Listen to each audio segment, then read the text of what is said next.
On today's show, the Miami Heat have won 4 straight and are finally over 500 for the first time all season. I'll tell you what has gone right for this team and why some of it is sustainable and why some of it isn't. I'll tell you all that and more on today's Locked On Heat. You are Locked On Heat, your daily Miami Heat podcast. Part of the Locked On Podcast Network, your team every day.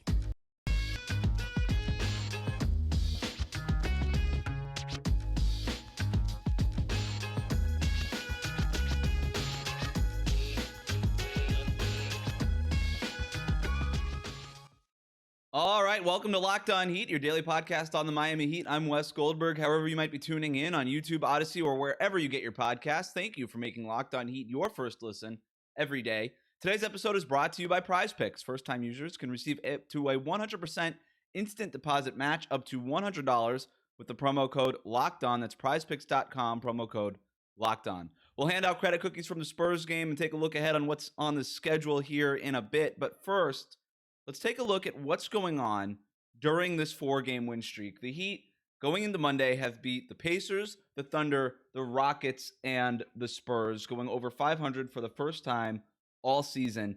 It took them 31 games, but they're finally 16-15. The most recent win, a 111-101 win over the San Antonio Spurs in Mexico City in a cool little road trip game that they had there. The Heat are in 7th place now in the Eastern Conference. That's a big deal. So let's take a look at what has gone right over this last 4 games and this win streak. The number one thing is the opponents. The opponents, it's been the softest part of Miami's schedule, the easiest part of Miami's schedule. And I think that actually has more to say about how difficult not really, but the first part of the schedule, it doesn't have a whole lot to say about the Heat. They're just taking advantage of the opponents in front of them. The first part of their schedule was rough. They had one of the hardest schedules in the league through the first 2 months of the season. They are finally starting to see the other side of that, and they're taking advantage of a soft schedule. That had not been the case, though, earlier this month with losses against a short-ended Memphis Grizzlies team. They lost against the same Spurs team a week ago at home, which pretty much marked a low point for their season. But then they respond with this 4-game win streak on the road, and then a revenge game over the San Antonio Spurs.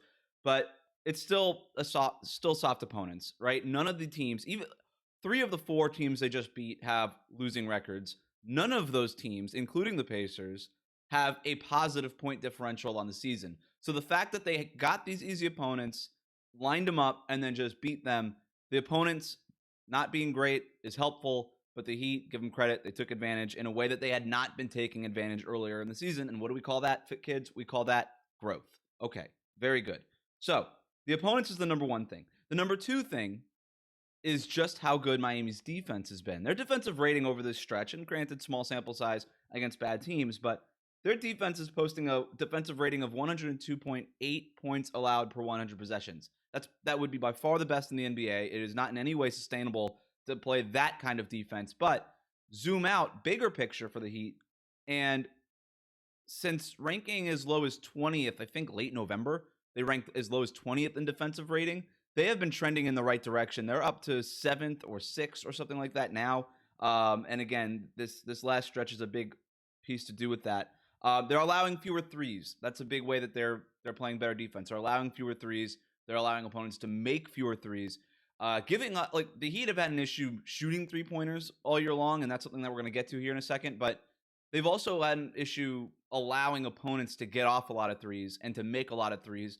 That number came down over this stretch, and that's something that you want to see them continue to do. So that's what's going on. The defense has been great. They're forcing a ton of steals, like 10 steals per game, which is unbelievable. So they're doing that, and that in turn has helped their offense, which is the third thing that has gone right. The offense still overall is a problem. They still rank near the bottom of the league in offensive rating, but they're making 15 threes a game, which is better than what they were doing. It's not great. They're not shooting an awesome percentage, but they're getting up more shots, which is really important. They're getting up almost 42 3-point attempts per game during this 4-game win streak. So that's that number, right? That's the magic number. They've been trying to get to that 40 number every single night. Going into the season, that was the goal that they laid out. You talk to coaches, you talk to players, and they would tell you, hey, we want to get up 43s a game. They kind of that number would keep coming up. They're starting to reach that number, exceeding that number over this stretch. You want to see that continue. That's been a big reason why the offenses seem to move a little bit better, have more spacing. The ball movement has been really good too. They've been near the top of the league all season in passes made per game, but it looked, and that's still true during this stretch, but just watching the game, eye test, the ball movement looks crisper. It all looks crisper, and that might have to do that might have something to do with the fact that they're just getting up more shots. They're also scoring off turnovers. I mentioned the 10 steals per game. That's feeding the offense. They still have issues in the half court, no doubt about it, but they're scoring 18.8 points per game off of turnovers during this stretch, which is really, really good. Like I said, they're moving the ball well. And then, look, a big part of it, too, another plus during this stretch has been it's been Tyler Herro's best stretch of his career. This has been the best week of Tyler Herro's career. He has clearly made a leap, and that has to be talked about. That is a big part of what the Heat have done. We're going to hand out credit cookies here in a minute, and you know he's going to get some. So those are the things that have gone well for the Heat. I do have concerns about this 4-game stretch. I do have concerns, and they are worth mentioning. I mentioned the offense. Still a problem. 26 in offensive rating on the season. Right about there still during this win streak, okay? The offense is not fixed. It's still a concern. I mentioned the fact that they're getting up more threes. They're not making them at a high enough clip. 34.3% shooting on threes. Still 23rd in the NBA. This is a team that ranked first in shooting percentage last year from three-point range. To be near the bottom when your top players, Jimmy Butler, Bam Adebayo, need space to be their most effective. Not they were both very effective during this against Spurs, but you want to see that number start to trend in the other direction. And then opponent shooting. That's been tough. Look, there's certain numbers that you look at for stretches where and they sort of help you tell, okay, is this sort of a paper lion, kind of a fake win streak thing, or is this sustainable, especially defensively? And one of the numbers you look at to try to determine whether or not a defensive performance is sustainable or not is opponent three-point shooting. Are they getting open looks, and are those open looks going in higher than expected or at a lower rate than expected? And in this instance for Miami, opponents are making open shots at a lower rate than expected. Now, we can go back to the fact that the Heat are playing bad teams. The Thunder, the Rockets, the Spurs, not great shooting teams. So that's probably part of it. But when they start to play better opponents, they need to tighten up that three-point shooting defense. They can't allow as many open shots as they have been giving up, or else that defensive rating is going to go in the other direction. That said, the fact that they have a defensive rating of 102.8, which would be like number one in the league by a mile. I think the best defense in the league, Cleveland, is at like 107-something defensive rating. So there's a cushion there, right? They could still allow a few more threes to go in, but it's just something to monitor. Like other teams have not been making open looks during this stretch, and that's not something that you can just figure is just going to continue. So they need to do that. They also need to tighten up the paint defense. We've seen teams get into the paint recently against the Heat. They still rank near the top of the league in paint defense, but that number is starting to trend down a little bit. It's not super concerning, but it's just, I guess, something to monitor. And my last thing that is a concern of this win streak, and I don't mean to poo-poo it, and I don't mean to belittle it, but these are real. Those are for the Pacers are okay. It's a little bit of fake stuff. Like the Pacers had a really easy schedule. I don't think they're as good as their record is. They have a negative point differential, especially, you compare their record to teams that have similar records and they have positive point differential. The Pacers are not as good as their record is. Let me just put it that way. The Pacers are an okay team. The Thunder are bad. The Rockets are bad. And the Spurs are bad. All teams with negative point differentials. The Thunder, they're losing games by 10 points per game. They're not good. The Spurs are very not good. They won these 4 games by a combined 20 points. They gave up leads late in almost all of those games. That is concerning to me. You would like a win is a win. You would like sometimes a win to be a little bit more convincing than they have been. You would like a team to be able to hold on to leads. It's today's NBA. Whatever. A 15-point lead, a 10-point lead is not what it was 10 years ago. I get that. But you still want to see them you would still like to see them sort of tighten things up and execute. That said, there was crunch time games. They could have lost 3 of these games easily. They did not. They executed when it mattered most, and they got the wins, and that's all that matters. The Heat, 4 wins in a row, over 500 for the first time all season. Eric Spoelstra saying we don't want to turn back. We're going to talk about how they can keep this sustained going forward here after Credit Cookies. Credit Cookies is next. But first, today's episode of Locked On Heat is brought to you by PrizePicks. Let's get the copy here. PrizePicks is daily fantasy made easy. All you have to do to play is pick 2 to 5 players, and if they're going to score more or less than their PrizePicks projection, you can win up to 10x your money on any entry, and the best part, no competing against other people. It's just you versus the projections available, and PrizePicks offers projections on any sport that you watch, including the NBA, NFL, Major League Baseball, NHL, PGA, college football, college basketball, and so much more. Entries could be made in 60 seconds or less. It is that easy, and they offer safe and fast withdrawals. Currently operational in 30 states and Canada. Download the PrizePicks app or go to prizepicks.com to sign up and play daily fantasy sports. First-time users can receive a 100% instant deposit match up to $100 with the promo code LOCKEDON. If you deposit $100, PrizePicks is going to give you $100. If you deposit $50, PrizePicks is going to give you $50. That's how it works. Don't forget to enter the promo code LOCKEDON at sign up for an instant deposit match up to $100. It's PrizePicks, daily fantasy made easy. Thanks for making Locked On Heat your first listen every day. For your next listen, check out the Locked On Sports Today podcast, the biggest stories of the day, instant reactions, big game recaps, and the take of the day, available on the Odyssey app, YouTube, wherever you get your podcasts. That's a Heat win, which means it's time to get in the kitchen, whip up some credit cookies. The Heat beating the San Antonio Spurs 111-101 Saturday night, recording this Monday morning to hand out some credit cookies because we had to. We got to start with Jimmy Butler, 26 points, 5 rebounds, 4 assists, 2 steals, 1 block, doing everything. Clearly the best player on the court, the way that the Heat needed him to be. And we're going to start. We have, 5 guys to give credit cookies to. I'm going to give him 3. I'm going to give Jimmy Butler 3 credit cookies. David Ramil, my usual co-host, is not here to debate me. He'd probably want to give him 2 because he likes to award the role players a little bit more. I like to award the stars. David's usually the guy that gives the role players some shine. He got Haywood Highsmith a credit cookie last week where I didn't think he necessarily deserved it, but whatever. I'm solo today, so it's my rules, and I'm giving Jimmy Butler 3 credit cookies. Bam Adebayo, he's also getting 3 credit cookies. He probably should get more, but 22 points, 13 rebounds is great. A team best plus 29. The Heat outscored the Spurs by 29 points in Bam Adebayo's minutes. Look, that's not just the story against San Antonio. That's been the story all season for the Heat. The point differential with Bam, some of it is based on the fact that they don't really have a backup. They've been in, like, Dwayne Dedmon has been in and out. Even when Dedmon has played, he's been inconsistent. So the Heat starters to backups. There's a very clear drop off. There's probably a bigger drop off between Bam and his backups and what you're getting when Bam's not in the game. He is so important. What they do defensively, what they do offensively. Nobody could really replicate it or even come close.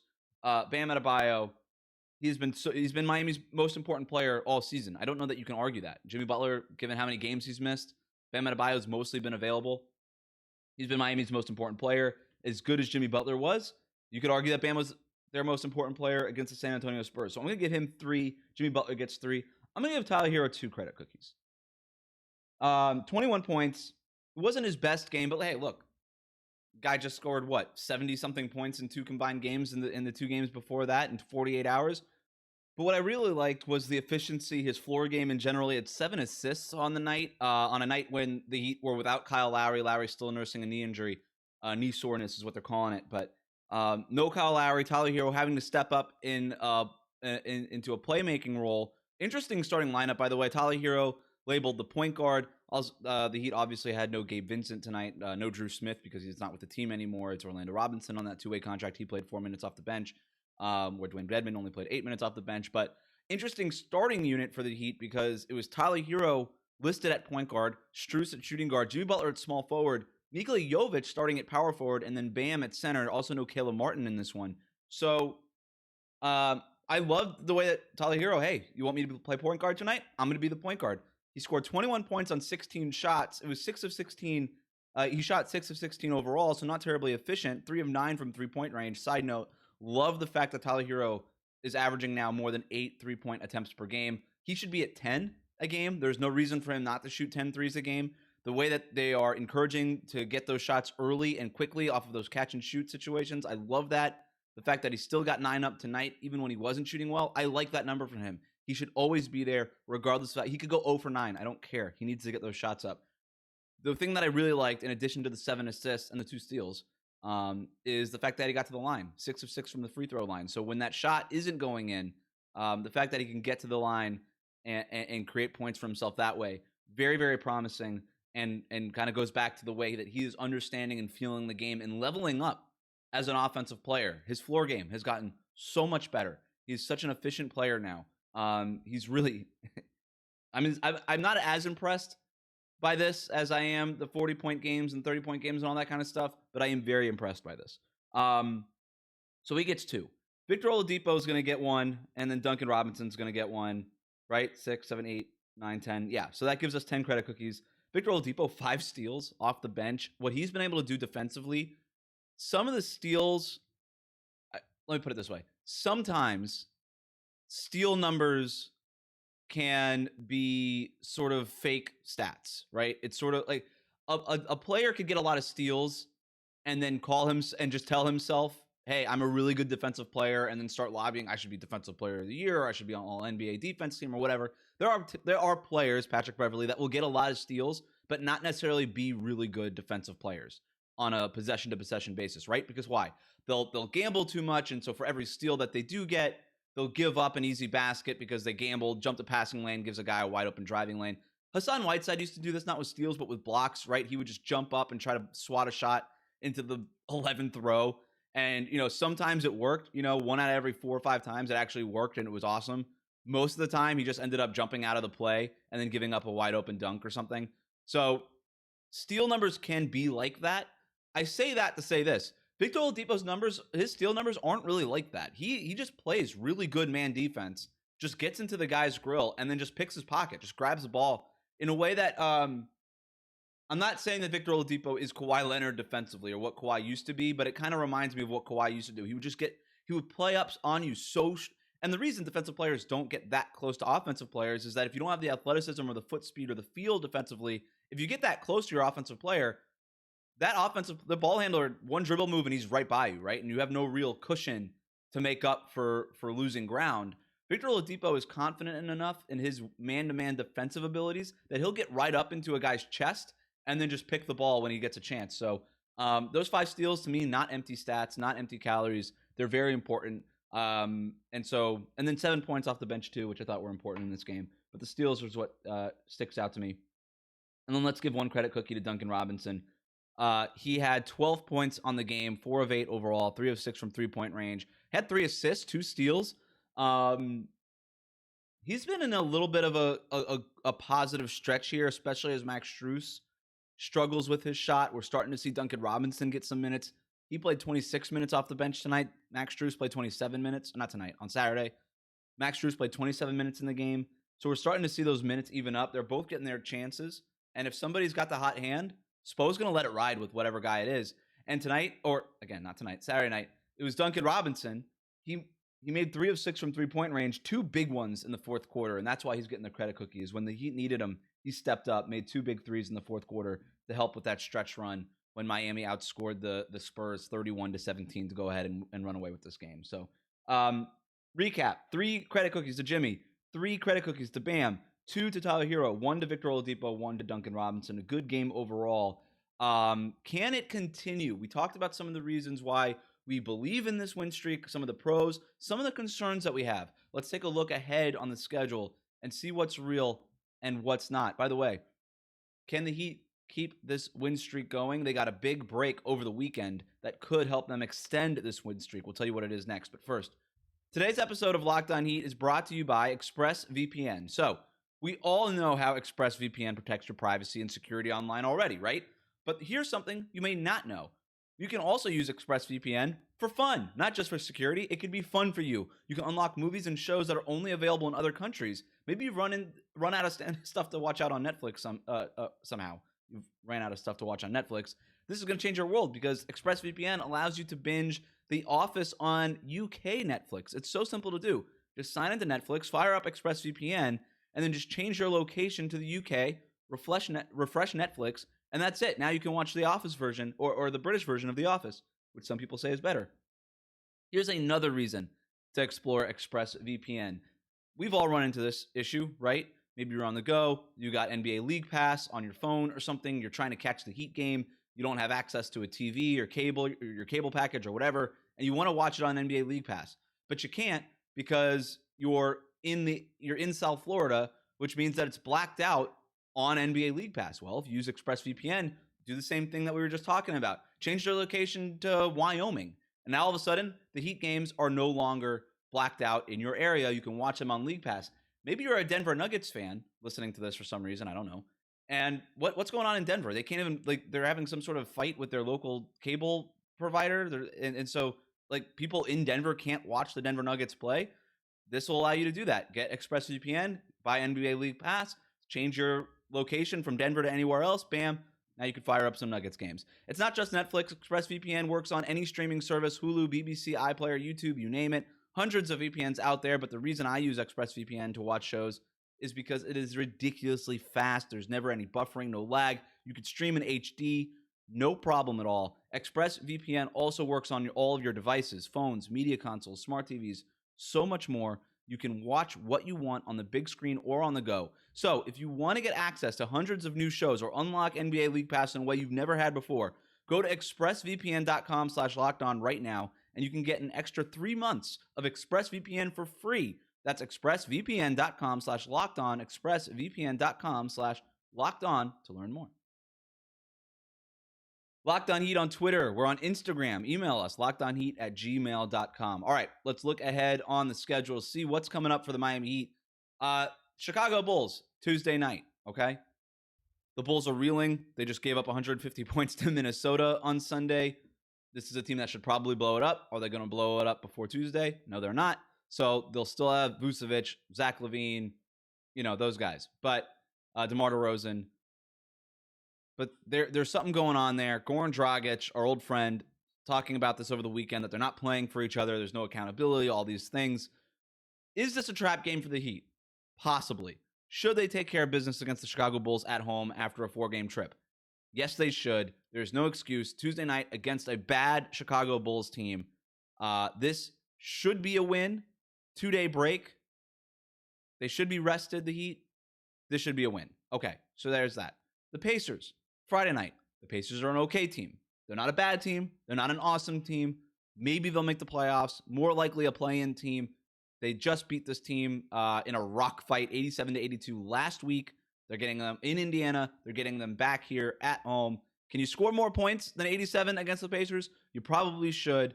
We'll see what happens, but this should be a win. Minnesota, the team that just scored 150 points on the Chicago Bulls. That says more about the Bulls than it does about the Timberwolves. Karl-Anthony Towns still out.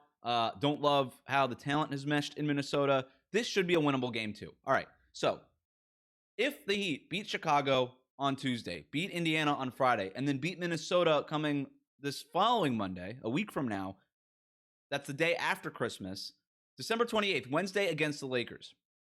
And here's the break that I referenced going, the break that the Heat got before we talked about ExpressVPN.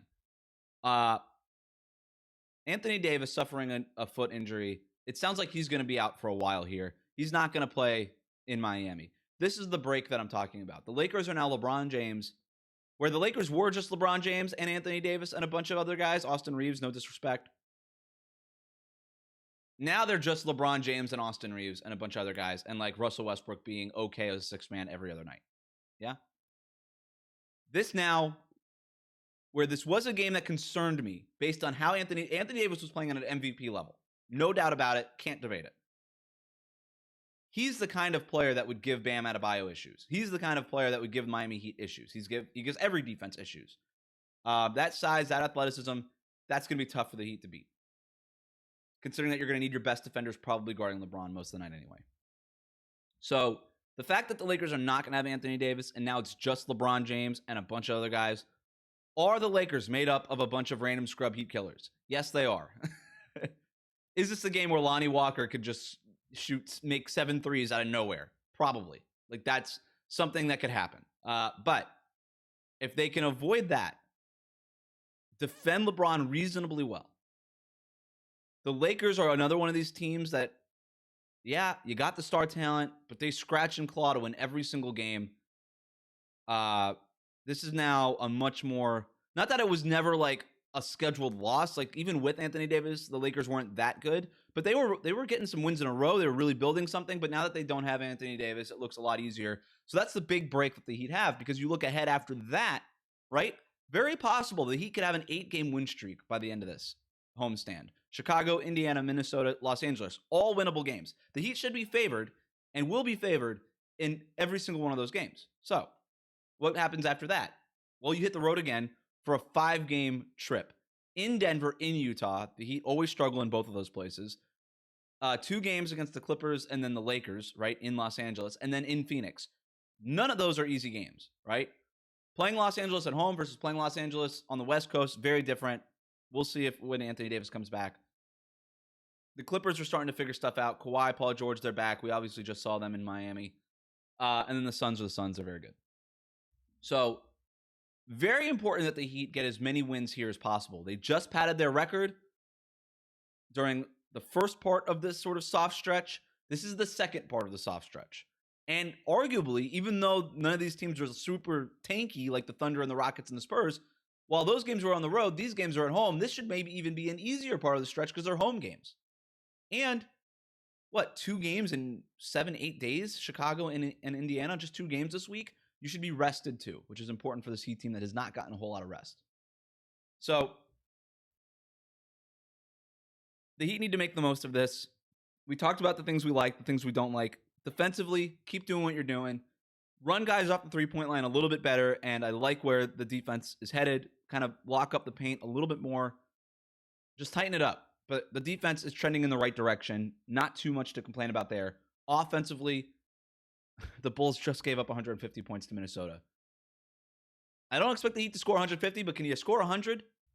Can you score maybe more than 115? Let's get an offensive game out there. Let's get that three-point shooting to come around. This is a really good time to do it. Indiana, not great defensively. Minnesota, not great defensively. The Lakers, very bad defensively. Or not, I'm sorry, they're not very bad defensively. They're very good defensively. But there's going to be opportunities there without Anthony Davis in there. All those guys have to work a little bit harder. So there's an opportunity here to keep trending in the right direction. And all those concerns that we talked about at the top of the show, an opportunity here to get those things clicking and get those things trending in the right direction. This is, all in all, what Eric Spoelstra said. They worked this hard to get over 500. They don't want to turn back now. There's no reason why they should. Thanks again for making Locked On Heat your first listen every day. Remember to subscribe to new episodes of Locked On Heat on your favorite podcast app and on YouTube. Ring the bell to get notified as soon as new episodes go up. For your next listen, check out the Locked On Sports Today podcast, the biggest stories of the day, plus instant reactions, big game recaps, and the take of the day. It's available on the Odyssey app, YouTube, and wherever you get your podcasts.